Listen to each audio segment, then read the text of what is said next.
Okay, so let's just give it 2 more minutes. Okay.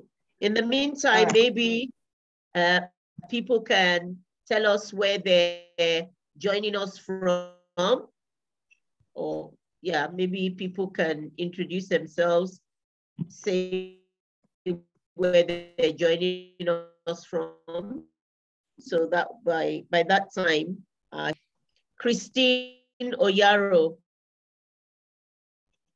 are you new to the, Christine, can you hear me? Yes, I am new.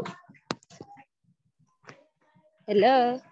Okay, you're welcome. I thought your name didn't look familiar. Hello, Christine. Where are you joining us from? I am joining you from. Can you hear me? Hello. From where? No, I didn't hear where you said you. Hello. From Kenya. You're most welcome.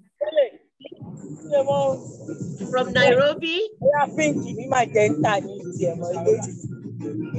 I need to mute everyone. I can hear some background noise.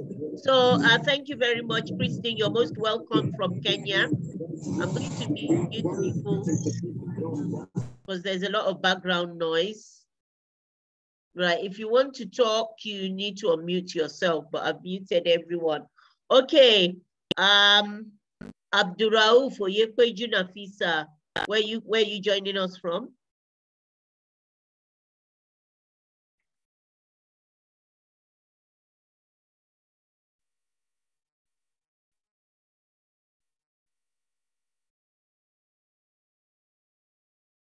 Okay, I know Joy is welcome. Where are you joining us from today? Joy Ifeanyi.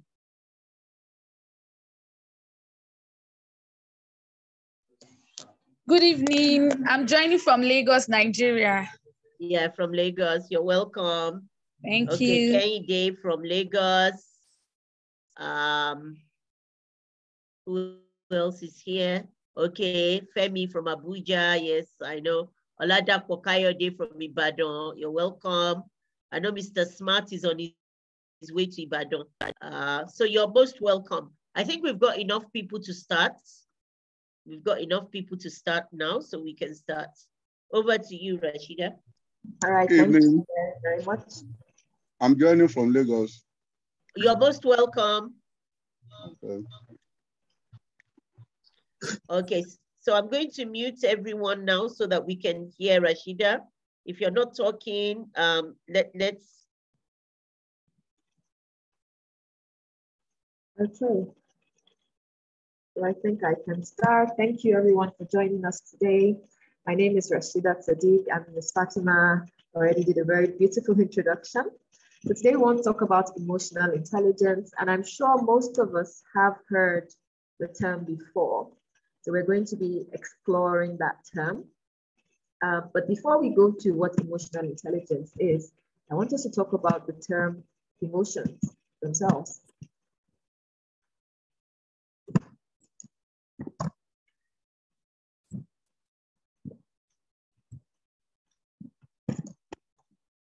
Sorry, So before we go to emotional intelligence, we'll talk about emotions. I want everybody to think about how they're feeling right now and type it in the chat. And I want you to try to be specific, because I noticed that a lot of us don't really know how to identify the real feelings that we're experiencing. So here's someone that is feeling frustrated, but most of the time we would say we're angry, you know. But if you think deeper, you'd realize that, okay, it's not really anger, it could be frustration. And the term ecstatic, what does that mean? It's a type of joy, but what level of joy? So there's happy, there's joyous, then there's ecstatic, like really, really high up there. We also have hurt. So there are different types of pain. Sometimes we say we're angry, but actually we're hurt. Sometimes we say we're angry, but actually we're embarrassed. And sometimes we say we're, you know, we just give the closest definition, or the closest emotion, the commonest ones. So I'm going to check in the chat now and see what we have. Please type in the chat how you're feeling now. Try to, the next 1 minute, try to put together your feelings. Okay, somebody's anxious to learn something new. That's interesting. I like that because a lot of times anxiety is linked to negative things. But here he's anxious to learn something new. Thank you, Olada, for higher day, David. Yes, I'm expecting a few more feelings. How do you feel today? We have 15 of us on the call, so I'm expecting at least 10 feelings. Please type in the chat how you're feeling.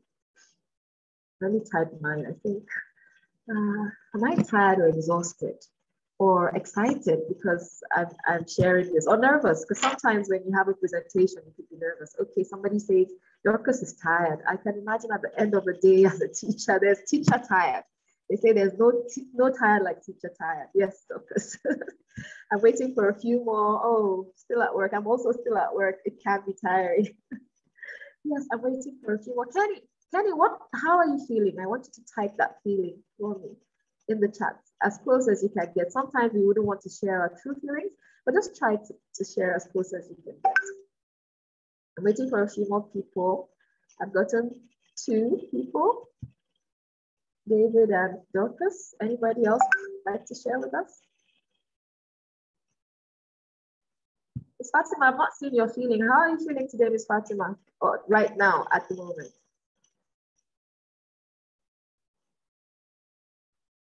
Stressed but happy. Thank you, Kenny. Stressed and tired. Oh, isn't that the life of a teacher? Thank you, Luni, for sharing. Yes.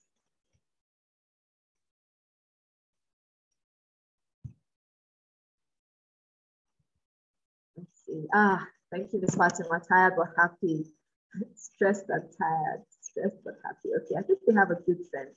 Please, if you think of your feeling, you can still type it in the chat, but I will go on. Oh, Aruf is tired. I can imagine. Yeah. I think I would have also put tired, but now that I started the talk, I'm kind of excited. Right. Okay, so what exactly are emotions? I'd like to have a few ideas. What do you understand by the term emotions? And sometimes we call emotions feelings, and I think I want to agree that emotions are feelings. What are emotions? Okay, so basically they're mental states that are caused by various neural pathways in the brain. Now this is kind of a technical definition. So I'll wait a while to see if there's anyone that's going to give us an easier definition in the chat. I'd like us to just try together. Let's work on this together.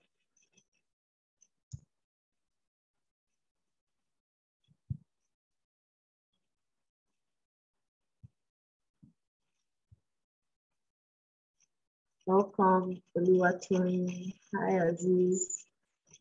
Welcome, Cynthia. What are emotions? Those of us that are just joining, please join the conversation. What are emotions? What do you understand by emotions? Just in simple terms. Aha, thank you. State of mind. Yes, that is basically it. State of mind. So it's talking about mental states. State of mind. That's just what mental state is. Right. Expressions of our affective disposition. I like that. I'm not sure if that's what another big grammar, but I think it's nice the way you put it. That expression. Yes. The way we express ourselves in those states, right? Of our feelings, just the expressions of our feelings. Basically, that's what it is. And we know that sometimes emotions, yes, Victoria, emotions are feelings. Thank you. Thank you, Aziz. Thank you, Victoria. Expression of feelings. Beautiful. So we've gotten that. Inner feelings. Thank you, Ishmael. Feelings, instant expression of feelings. Yes. I think a lot of times it's instant. And that's why we need to be able to gain mastery over the emotion so that we don't, we don't end up doing those instant things that we regret, right? So sometimes, and a lot of times, we're not able to control our emotions. And I think that's where I really want to get what Lumi is saying about instant. But another interesting thing about emotions is that it may vary. It may vary based on your personality. It may vary based on your exposure. It may vary based on even where you are. So for example, there are some things that we find funny in Nigeria that other people will not find funny. So an average Nigerian man if he sees his friend and gives him a slap on the back, hey, buddy, how are you? You know, they just like pat each other and they laugh and it's funny to them. But if you do that to someone else from another culture that isn't used to that, they're going to get angry. They're going to wonder, like, are you trying to bully them? Or why would you hit me so hard on my back because you want to say hi? You know, so some of us will see some things and we're disgusted, while other people will see it and they find it funny. So especially when you work with children, you just realize that they find a lot of things funny, and to you, it's just disgusting, you know. So emotions will vary. And that's another important reason why we have to be emotionally intelligent, so that we don't read everybody else's emotion according to our own perception or according to our own norms, you know. So here's just a few emotions that are showing here. Somebody's happy, so there's tears of joy. This one's probably sad, or this one's surprised, happy, in love, excited. I don't know what this yummy emoji is supposed to be. If you have an idea, you can put it in the chat. Let's comment is satisfied, you know, maybe. This is very definitely angry. This one is maybe a bit cheeky. This is like disastrous, something disastrous happening. And this one is obviously disgust, you know. So basically, we need to learn how to master our emotions and try to move away from where it's an instant reaction or where we act on the feeling instantly, because emotions are related to actions, and we have to be able to gain mastery of our emotions so that we act instead of react. You know, when you act, it's something that you've thought about and you go ahead to do it. But when you react, it's that instant reacting to what is happening. Now, emotions are very useful to us. Sorry, are we not seeing the slides? No, we are only seeing the first one that says emotional intelligence. Maybe you are here to enable the slides. I'm not sure why that's happening because I'm reading off my slide. Let me stop sharing and start sharing again, please.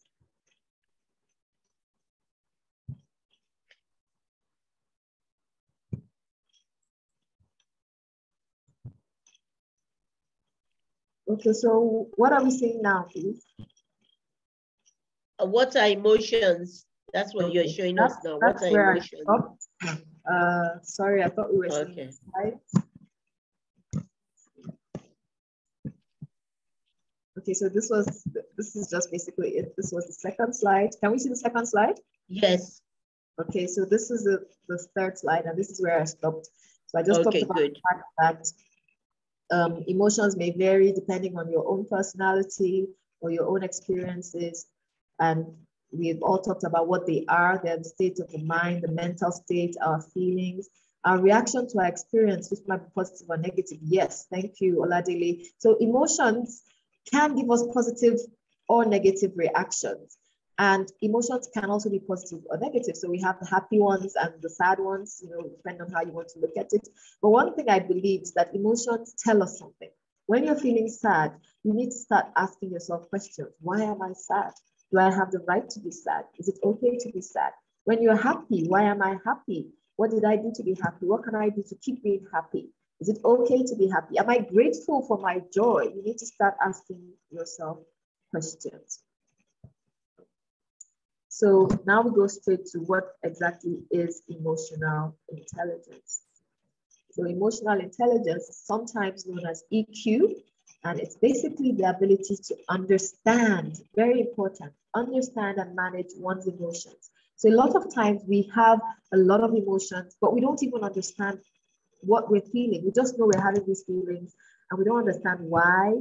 Sometimes we accept the feelings, sometimes we deny that we're feeling in a particular way. We're in denial, but those feelings are affecting the way we live, the way we interact with others, even affecting our health, because we all know that emotions actually lead to physiological change. If you're angry, you're going to feel that your heartbeat is going faster. If you're light in complexion, you'll be flushed, you turn red. There's all of that. Sometimes you're shaking out of anger. So it does affect our health. And apart from us being able to understand our emotions, If you're emotionally intelligent, you're going to be able to manage those emotions, and you're going to be able to recognize, understand, and influence the emotions of others. Now, you may never be able to manage another person's emotion, but you can understand what they're feeling. You can find a better way to deal with them, to handle what it is they're feeling. And sometimes you can influence them because you know that you need to show empathy if you're emotionally intelligent. And your empathy can actually turn a raging bull into a calm lamb. It doesn't always work, but those are some of the things that will work. And I know that a lot of times we see cases in our classes where the students run wild. Well, how do we view them? And how do we react to them? How does that help the class? Do we react in a way that is calm and assuring? Or do we also turn mad and try to show that we're the ones in authority? There's always a time for that. If you're emotionally intelligent, then you know the difference. Okay, this is a time for me to establish my authority. Or this is a time for me to be patient and really listen to this learner who may be in trouble. So basically, that is what emotional intelligence is. We can't become emotionally intelligent in one day. It's a lifelong job. I mean, as much as I have studied emotional intelligence and I call myself an emotional intelligence coach or whatever, I still work on myself. I work on my emotions. All right. So emotional intelligence has 4 core components, which we've looked at in the definition. The first one is self-awareness. You have to be aware of who you really are, of yourself. Now, it's funny that a lot of us, we believe we're a particular thing, but that's not who we are. We believe we're strong, but really we're not that strong. We believe we're tough, but really when the chips drop, we realize that we're soft. We believe that we're brave, but then when things happen, you just see yourself running away like a coward. So you may not be able to know yourself in every situation, but it's good that we always have a realistic perspective of ourselves. And of course, when you know yourself, then you can better manage yourself. You know, okay, this is the way I react. So I'll try to avoid anything that will make me react in this way or that way. This is what I need. I'll try to find a way to get the things I need to help me do what I need to do. That is self-management. And the next step is social awareness. Because really, you cannot help others if you have not helped yourself. You can't claim that you want to be a counselor or a guide or a mentor, and yet you are not able to control or identify your own emotions. But after you've been able to manage yourself, now you have to be aware of what is going on in the society, your community, your country, the world at large. So there may be a different etiquette for your own local community than for the larger community. There may be a different etiquette online.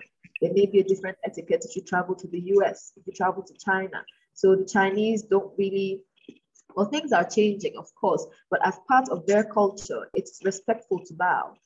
The Yoruba people also kneel and bow. The foreigner, the Americans just believe that a handshake is good enough. So each community has what they consider to be good etiquette. You need to be aware that there are such differences, and if possible, you need to learn such differences. You also need to be able to build empathy. Try to put yourself in the shoes of others. That's all around social awareness.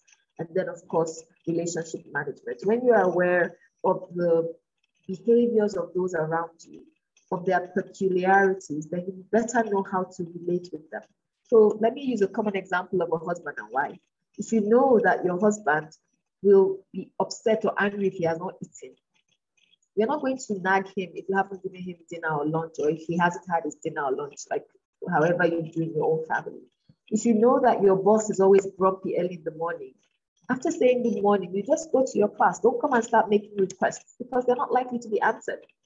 Or if you know that your boss is grumpy in the afternoon, then you keep your requests in the morning. Things like that. So if you're able to key into the emotions and behaviors of others around you, which is the social awareness, then you're better able to manage your relationships. Some people, that they're petty. So, they like to be greeted 10 times a day. Greet them 10 times a day. It doesn't take anything away from you because that's the person they are. Don't be the person to try to change them. That, I will be the one to show you that greeting once enough is once a day is enough. Is that what you really need? to work on? Is that what you really need to spend time on? And that person may not change. You may not be the one to change the person. So you're better able to manage relationships if you're aware about the peculiarities of those that are around you. Okay.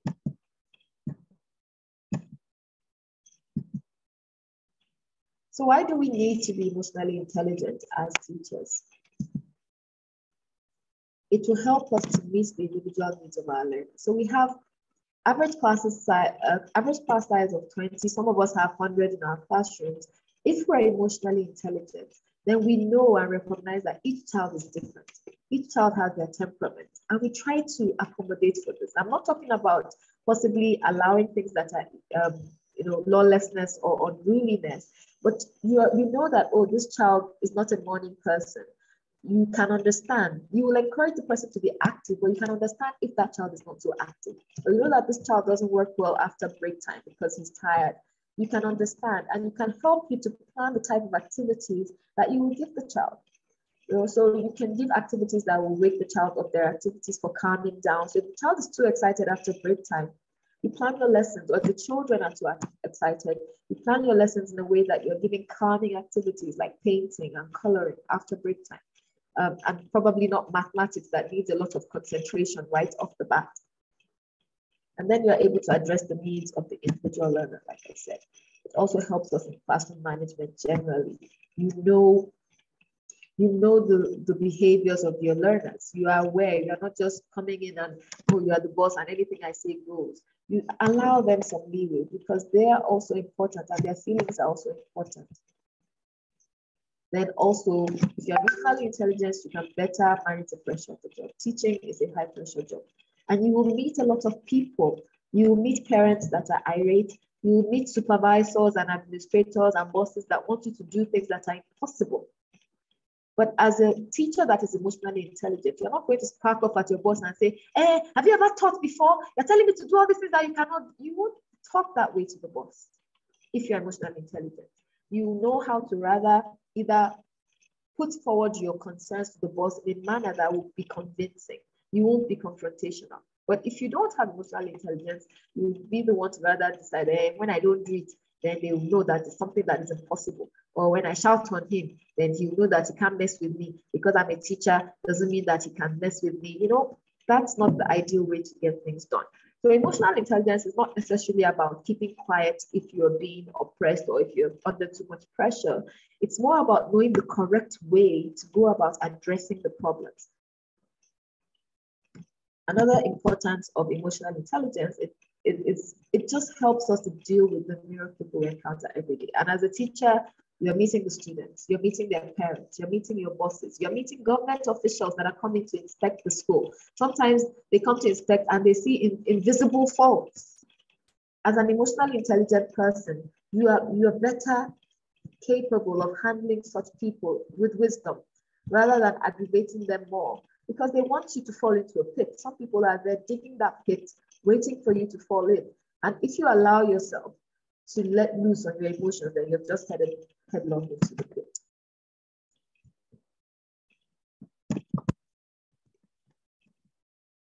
Okay, so I want us to do a brief exercise now. We're going to talk about who we are. I'm going to ask the question, and three questions actually, and I want you to write them in your jotter. You don't have to share on the chat. Who am I? Answer that question, and don't use the word mother, daughter, child, sister, husband, wife. Don't even use the word teacher. Use other words to describe your personality. Write and describe yourself, your personality. So for example, I would say I am a kind-hearted, patient, inquisitive individual. I exactly write a whole paragraph about myself, but I'm just giving you that as an introduction of the kind of things I would like you to write about yourself. Who doesn't like to work under pressure? Who gets easily irritated when things are not done right? That's a negative way, but you could put it positively by saying who always wants things to be done 100% perfectly. So it's the same thing I'm saying, but I've put them in two different ways. Just write about yourself for a few But for 1 minute, let's try to do that in your Jota. Okay, thank you. Some people are sharing and I don't mind. Somebody said she's outgoing. Dorcas is outgoing. Victoria is determined. Yes, so now you're seeing yourself, but look deep, and make sure that you try to bring out all aspects of yourself that may be hidden even to you. All right. So the second question, what makes me happy? Just write that down somewhere in your Jota if you have one handy. If you don't mind sharing, you can also put it in the chat. What makes me happy?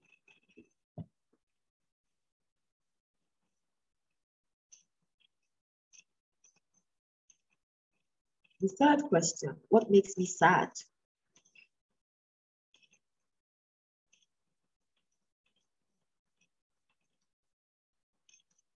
And the fourth question, what are my triggers?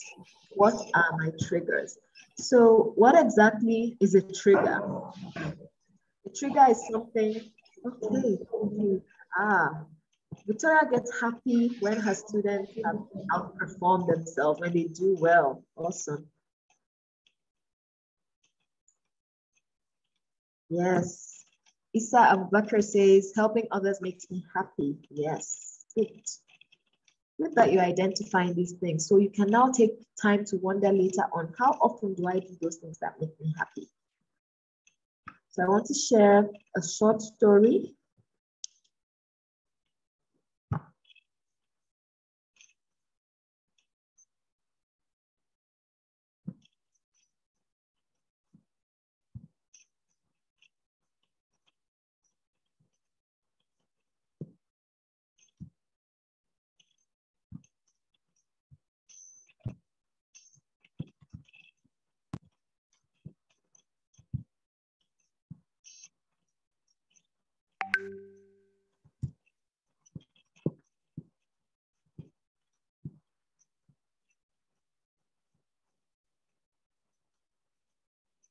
About triggers. Please, can we see the screen? Peace be upon you and welcome to EI Through Stories. Today's story. Can you see the screen, please? Yes, of course. All right, thank you. Okay, thank you, Christine, for sharing. All right, so let's listen a bit to the story about triggers before we continue. Is about a young, responsible, and diligent lady, Ai. Now, Ai was really very hardworking, easygoing, fun to be around, and everyone loved her. Her colleagues liked her because she had the best ideas and she was calm and listened to other people's ideas. At home, she was also very helpful. Now, one day, they had a lot of work and a lot of deadlines to meet. Everybody was working really hard, and Ai was doing her best as usual. The mood was really, really tense, and one of her colleagues just wanted to lighten the mood and made a statement. The person said, "I don't know why they're using us as slaves." All of a sudden, Ai lashed out. "No, no, I'm not a slave." And then she stormed out. Everyone was shocked. Ai never got angry. What happened? Even Ai wasn't so sure what happened. But apparently, she had been triggered by that statement. So what exactly is a trigger? A trigger is something that elicits high emotional response from someone. And a trigger can actually come from any of the senses. It can come from something that you see, something that you hear, something that you taste, a smell that reminds you of something, a past trauma, a past incident. Do you know your triggers? What sets you off? It may not be as extreme as Ai's, but I know that when I get stressed, I tend to snap. So I take a conscious step to slow down when I get stressed. Till we meet again, what stories are you telling yourself today?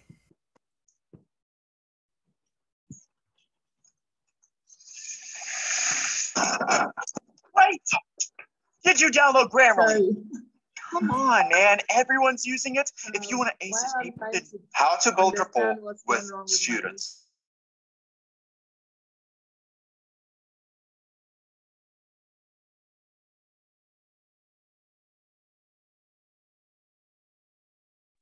All right. Sorry about that. So I'd like us to take some time now to just think about our triggers. Okay. Thank you very much, Gift. Okay, I'm seeing more people talking about what makes them happy. Thank you, Melinda, for sharing. Let me see the ones I missed.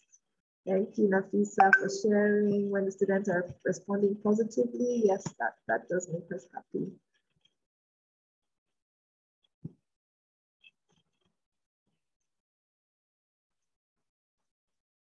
All right, so back to the issue of triggers.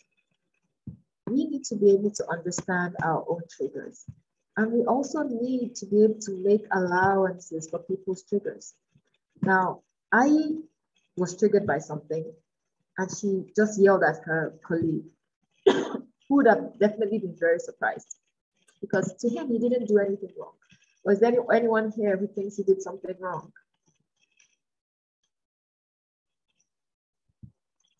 So to him, he didn't do anything wrong. And as apparently he didn't do anything wrong, but something happened. There was a shift. Now, if you want to be kind, you have to try to understand why I burst out like that. But if you want to be mean, you just start saying bad things about her. If that was the first time you ever met I, you just think she's a horrible person. But those that knew her knew that it was unlike her. There was something that triggered her. Now we all have our own various triggers. What are your triggers? And one reason why it's very important for us to be aware of our triggers is that it helps us to manage ourselves. Thank you. It helps us to really manage ourselves. Sometimes we can avoid the triggers. Sometimes we can plan ahead how we're going to manage if such things happen. Because there are some feelings you can't really repress, but at least you're going to plan in your mind, okay, when this feeling comes to me, what do I do? Do I take a drink of water? Do I seek help from a counselor? Do I just go to sleep so that I don't have to deal with it? But then if you go to sleep, is it going to still be there when you wake up? You have to think about all that. So when we're done with our self-awareness, another important thing, of course, is self-management. Now, for you to be able to manage yourself well, you have to have self-control. You also have to be optimistic. You have to have a good view of possible outcomes. People that are negative find it difficult to manage themselves because even though they want to, the negativity they're always seeing affects them. It clouds their judgment. They end up just going back to the negative all the time, all the time. You also have to be willing to be flexible. Things don't need to go your way all the time. You have to be able to give and take.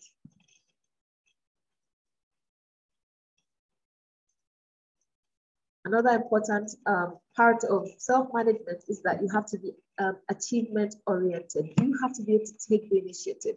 So for example, if there was a misunderstanding between you and your colleague at work, don't just sit there waiting that he or she will come and apologize, because you're just going to end up wallowing in your emotions. For all you know, that person may not even know that you're upset. I know that something similar happens to me. Sometimes I'm upset with my husband and I don't bother telling him, and I'm like, pouting and just waiting. And by the next day, I'm like, can't you see that I'm angry? He's like, why? I said, that time you did this. He said, oh, I didn't know, sorry. So some people don't actually see what you see. You have to be the one to take the initiative for a lot of things, and not necessarily petty things like husband and wife or argument, but even when you're working together, you have to be able to take the initiative.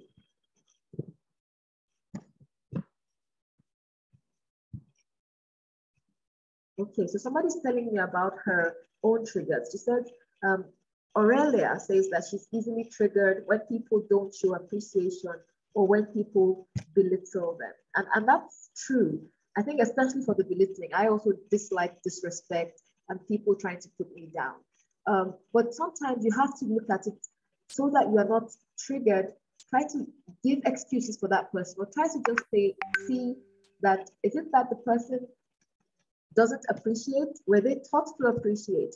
And then for some people, you have to look at it beyond that person. Look at it that you're doing good for the sake of doing good, not for the sake of appreciation. Of course, I'm not saying that people shouldn't appreciate, but if you're looking at it from that perspective, if you change your perspective, because you can't change that person that refused to appreciate you, then you're going to feel better. That, oh, I did it for my sake, or I did it for God's sake. I did it for the sake of humanity. You are going to be less pained, or you're going to be less likely to be triggered if people don't show appreciation. So it's not something that is easy, but it's something that we all need to work on. And we all have our various triggers. You know, I know that I also dislike it when people disrespect me, or when they try to belittle me, or, you know, things like that. And sometimes I also get triggered, but, you know, then the more you are emotionally aware, the less violent, in quote, your reaction or your triggering will be. So you may still express the fact that you are not happy with what the person did, but it won't be a very explosive reaction that people will be surprised, and even you will be surprised that you overreacted.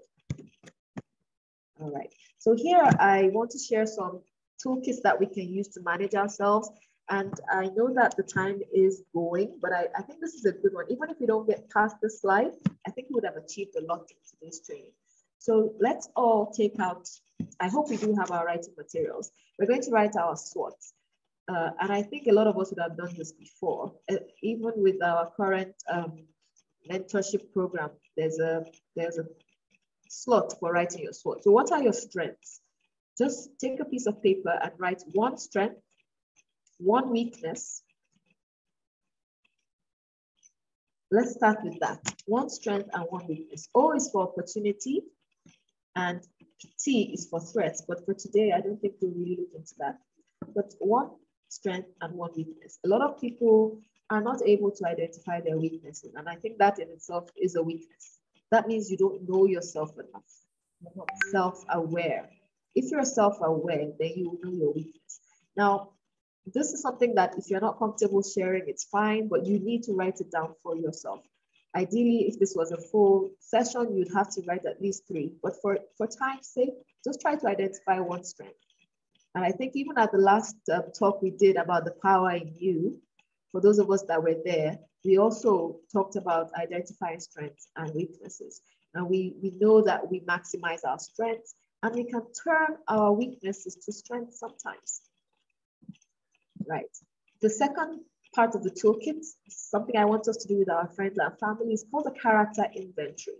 So just ask your friends, give them a sheet of paper or ask them verbally to tell you 3 character traits that they see in you. And try to look for people that will be honest, not people that will just be praising you, praising you, praising you. You can even insist that they give you 2 positive and 1 negative. It depends on how you want to go about it. But what this does is that it helps you to see yourself the way others see you. Because sometimes we see ourselves and we're seeing something different. We're seeing somebody that is so nice and so kind, but other people are seeing you as miserly, as strict. So, you know, strict may not be bad. I'll say strict is principled, and that's a good thing. But, you know, let's actually see how they look at us. You may think you're kind, while people think you are not. You know, you may even be kind and think you're generous, but you're kind and you are not generous. I know at a point in time, I realized I wasn't as generous as I thought I was.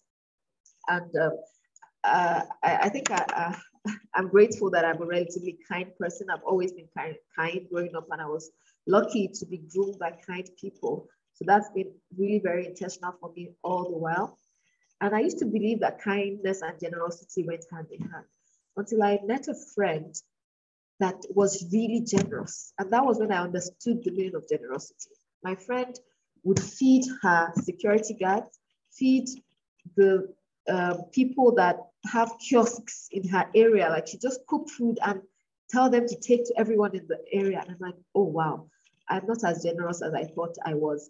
You know, we as her friends, like, we kind of earn around the same money. There's no day we go to her house that she wouldn't give us gifts. And I'm like, I started knowing that, okay, when I'm going to her house, I need to take something along. But that didn't come from me naturally until I saw someone that was actually generous, you know? So I realized that, okay, yes, I'm kind. I'm not stingy, but I wasn't qualified really to call myself generous, because do I really give things out every day? How many things do I give out? When was the last time I gave things out? You know, things like that. So it's good to do the character inventory. Just get a few people that are close to you at work, at home. They don't have to write more than 3. Just they should write 3 things to describe your personality. And sometimes you get insights into who you really are, or who people feel that you really are. The next toolkit here is the Wheel of Life. And what the wheel of life does for us is that it helps us to find a balance in our life. Sorry, I didn't remember to include a picture of the wheel of life, but if you Google it, you will find it. But I'll try to, let me see if my picture is let me see if this is gonna show. Okay, so what we do in the wheel of life is that we choose some core aspects of our lives, maybe 4, maybe 5, maybe 6, and we allot a sector to each aspect of our life. So I'll allot one sector to family, right? I'll allot another sector to my career. I can allot another sector to spirituality. And the last sector for health. It's good to have at least 5, but just for today's demonstration, I'm just doing 4. So what I'm going to do, now I have my 4 sectors, is I'm trying to analyze how much of my life I actually put into these sectors. So what percentage or how much of my life do I spend on my family? So maybe at the moment, I give my family like 5. I give my career almost 7, okay? I give my spirituality, I think about a 6. But this takes some thought. You can't just arbitrarily assign numbers. And then my health, okay, I started going to the gym, so maybe that will also take a 5. So when you finish this, you have to try to draw all those numbers and see how they're aligned. Now, this wheel of life is slightly balanced, but it shows that I'm taking kind of too much or more than I'm taking for others. I'm spending more time on my career than I'm spending on the other things. I'm spending more energy on my career than I'm spending on the other things. The idea is to have a balanced wheel that is as balanced as possible. It may not be easy to be totally balanced, but that's just the general idea. So you have to be able to manage yourself and make sure that all aspects of your life are cared for and catered for so that one aspect doesn't suffer at the expense of the other. It's an important part of self-management, and it helps us not to get burnt out. Another thing is what we call the energy audit. So the energy audit basically is what times of the day do you feel most energetic? Are you most productive?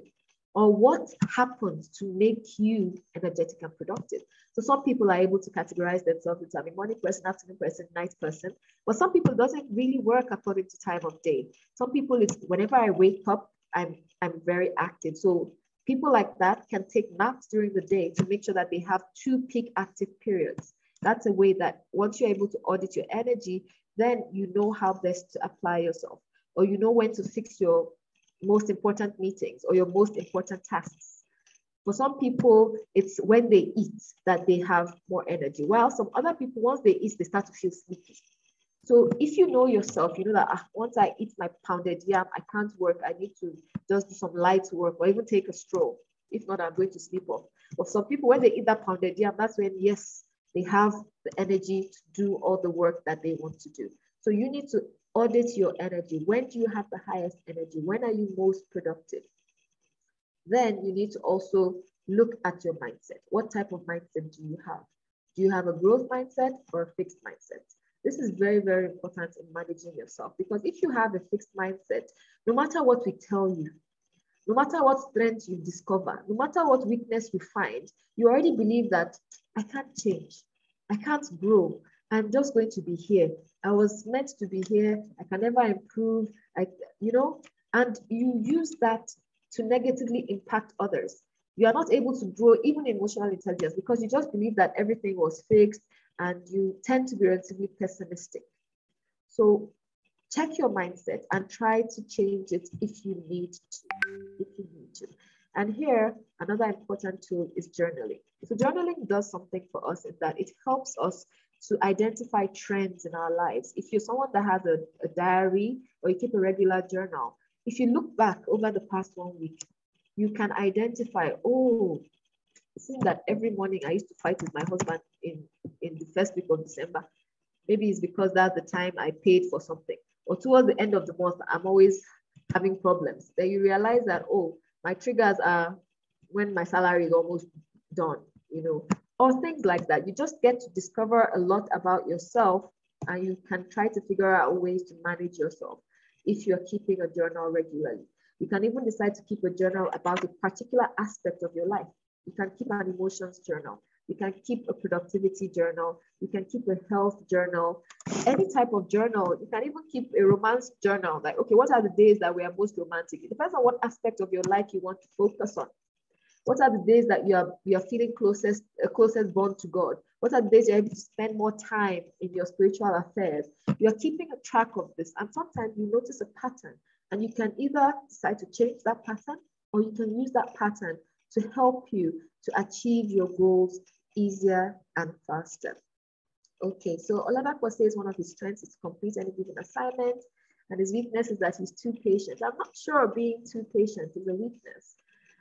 Oladapo, you may need to assess your weaknesses again, or what are the effects of that patience that you see that manifest as weakness, right?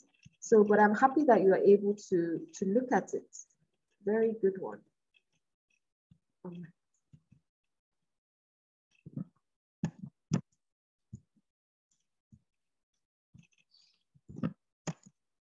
Okay, so this is just a little comic I found. I found it really funny and apt.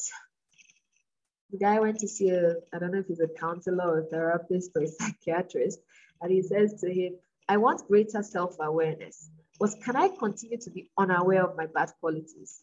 A lot of us, we just want to see the good in ourselves. If anybody tries to help us by giving us some positive, should I say criticism now, some constructive criticism, we don't want to hear about it. We take it personal.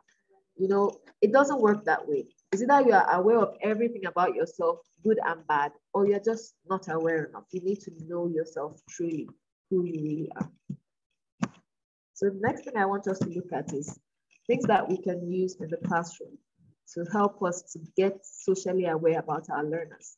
So the first one is the learner's profile. So there are lots of ways to create a learner's profile. You can ask the children to feel something about themselves, just a simple infographic. There are many of them online, all about me, for the younger learners. For the older learners, you can tell them to write an essay about themselves, and you get to know who is a football fan, who likes fashion, you get to know who likes traveling, who likes art, and you can incorporate all of these into your lessons, into your lesson plan.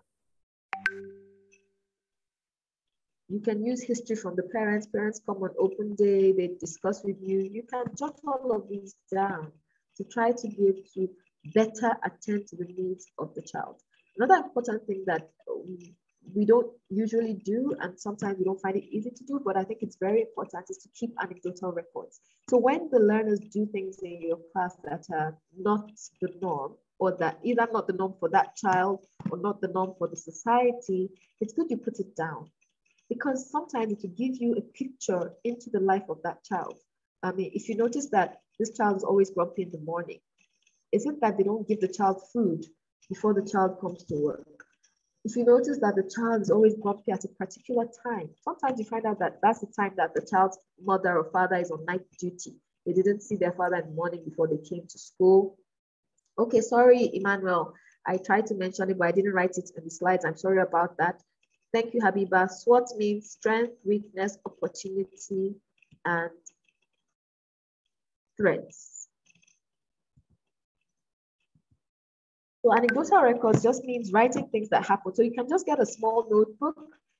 Either you have a page for each child, or just as the things happen, you write the date, you write the time, you write what happened, what did the child do, either good or bad, positive or negative. Oh, today, Abdullah was so excited, he brought me an apple.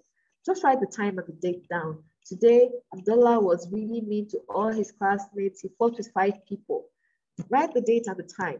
These are things you can use to discuss with their parents later on. And there are things that you can use to discuss with them, to ask them what is wrong with them, to really know, what their problems are. They may be facing abuse at home. They may be facing poverty. They may be facing hunger.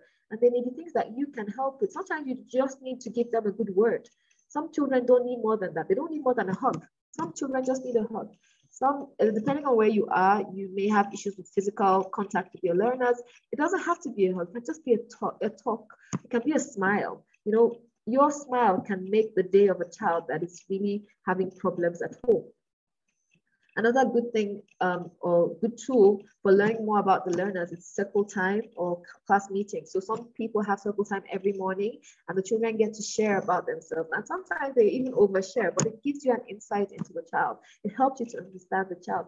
My mommy did this today. My little baby sister was born yesterday. They tell you different things. And for the older children too, you can have organized class meetings. These don't have to be every day. They can be once a week. They can be fortnightly, where you talk about the dynamics in the classroom, make sure that everybody is getting along with each other. Ask them about their homes or about their feelings. And you get to notice, even for those that don't share, you see it in the way they hesitate or the way they talk, that there's more. So you can then either refer such children to the guidance counselors, or you can find time to, on your own, sit with the child to try to understand the child better. You can also give questionnaires in your classroom. Ask them what type of lessons they like. Ask them how they want to learn. Ask them what they like about you or what they don't like about you. And you can make the questionnaires anonymous so that they tend to be truthful. Ask them and they will give you answers that you can use to help you with classroom management, to help you with lesson planning.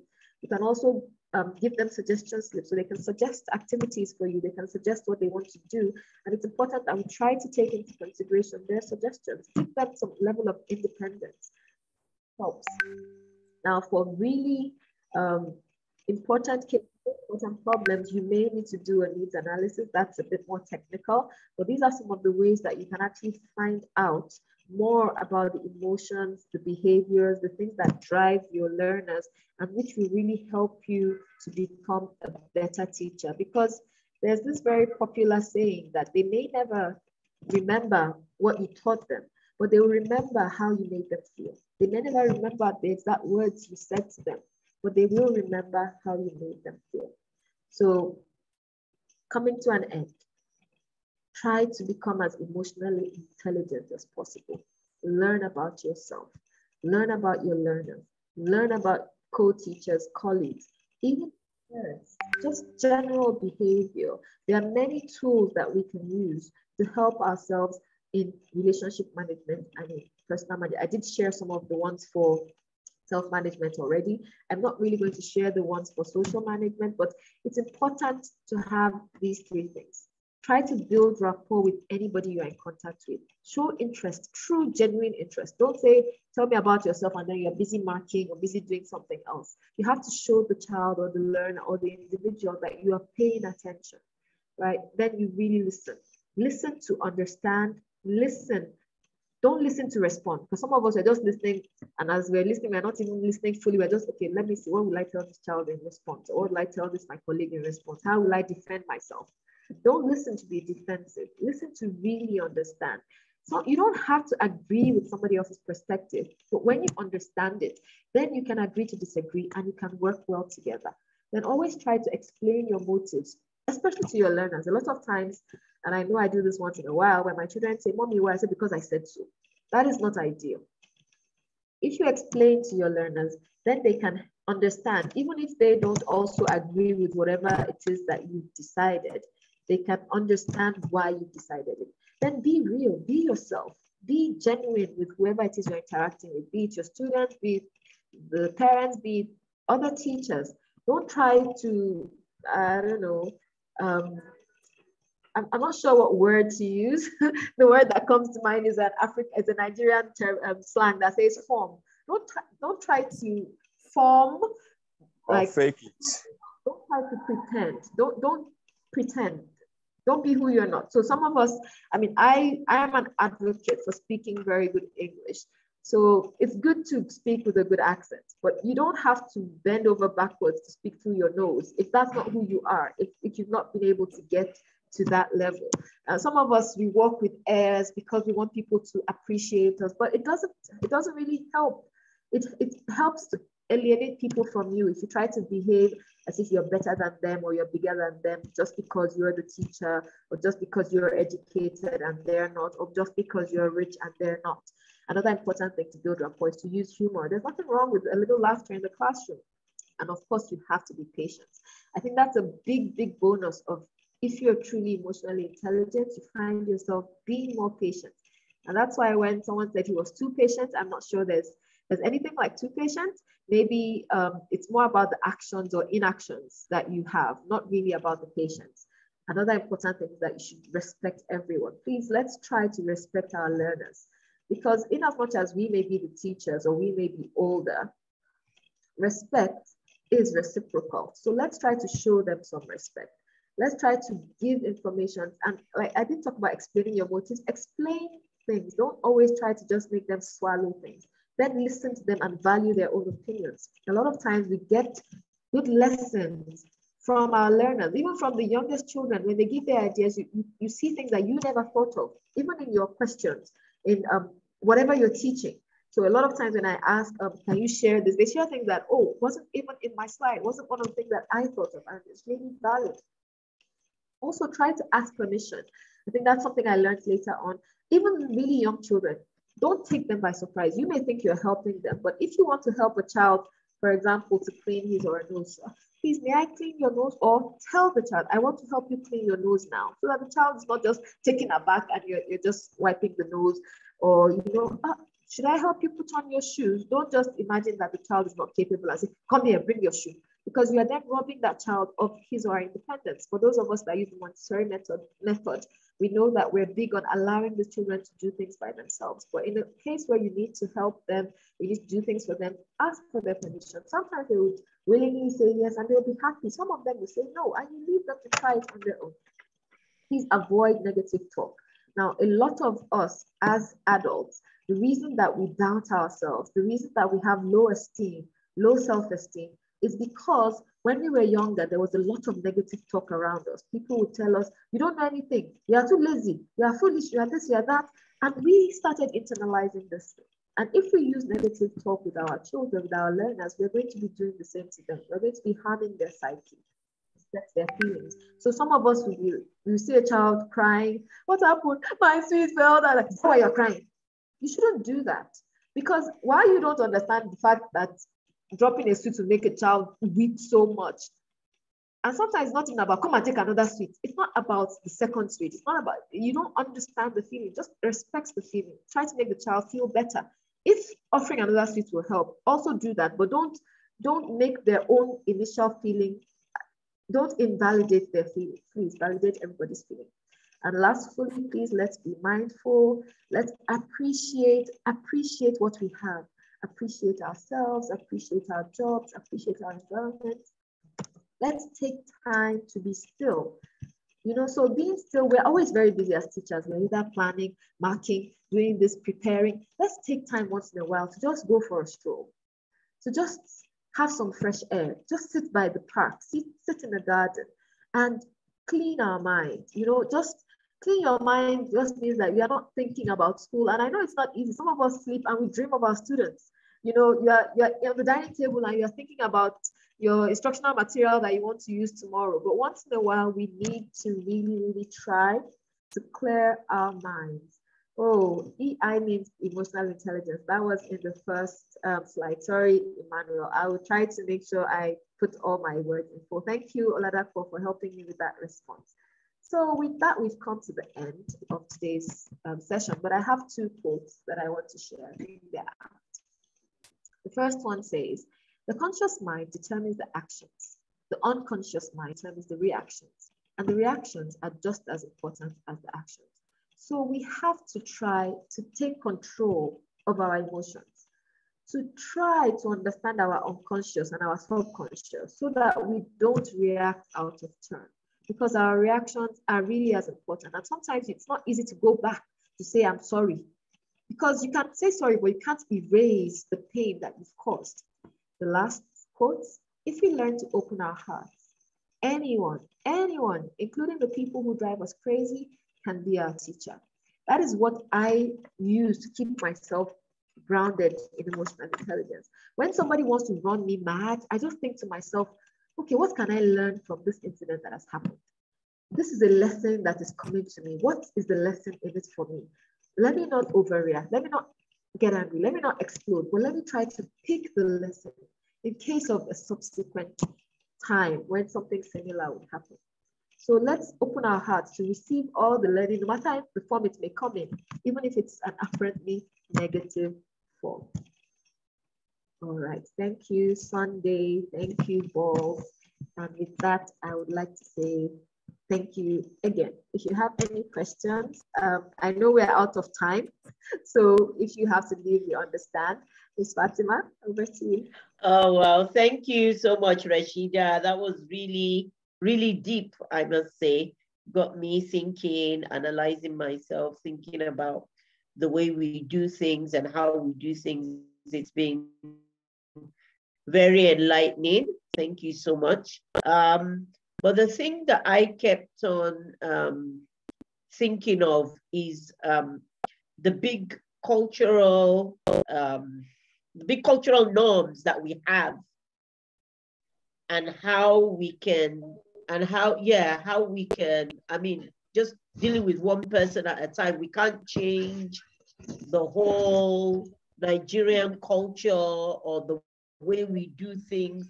Just thinking about respect, for example, I know that respect is always like towards those who are older than you. Not much is given to those that are younger. The way we talk with sarcasm and things like that.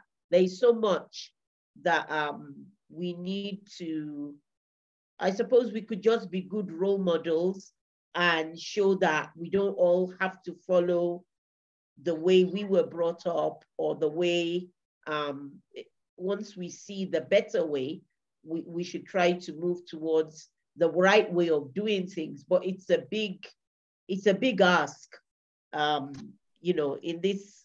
You are right. That's just what I was thinking of. I'm not trying to be negative, but I'm just thinking about. And you are correct. No, You said the solution, but the fact remains that it is a big ask, and especially for two reasons.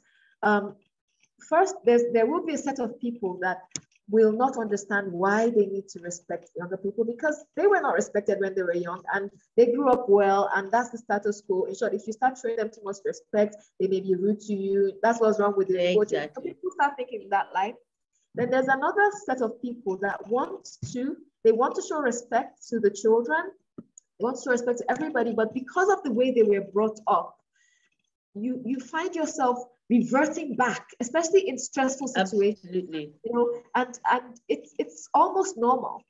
You find yourself, sometimes I find myself saying, I'm not going to yell. And then before I know what's happening, I'm like, stop it! Oh, okay, then I have to calm myself down. That's why I said, emotional intelligence, it's a process. The most important absolutely is what you said, being willing. As long as you're not one of those that you're not ready. You know, once you're willing, then we can start trying to change ourselves. It's not going to happen overnight. And once in a while, you know that there's something they call, I can't remember what they used to call it, like a relapse, but there's something else they call it. I wanted to say, you know, once in a while you have a relapse. You have, I know the born again used to use one word, backslide. You know, once in a while you may backslide, but the important thing is not to allow yourself stay back. You may relapse, but you need to, okay, I made a mistake this time around. I fell off the wagon, but I'm going to get back on the wagon. I'm going to keep trying until it becomes a part of me. It's a big ask. It's not easy, even for me. So it definitely is a big ask, but it's creating that awareness. Yes. Yeah. All right. Thank you so much. Very enlightening. Thank you. I don't know if anybody else has any questions, comments, anything to add. Olayemi, Michael, educative and enlightened. Wow, great session. Thank you. Thank you. Yeah, thank you so much. Thank you. You're all welcome. All right. Already, you probably get the recording, hopefully. Yes. This is being recorded. Okay. All right then. So let's not take too much of your time. It's been awesome. It's been a great session. We really appreciate your time. Thank you for all those that joined. So until another session next week, God willing. Thank you. Bye-bye. Okay.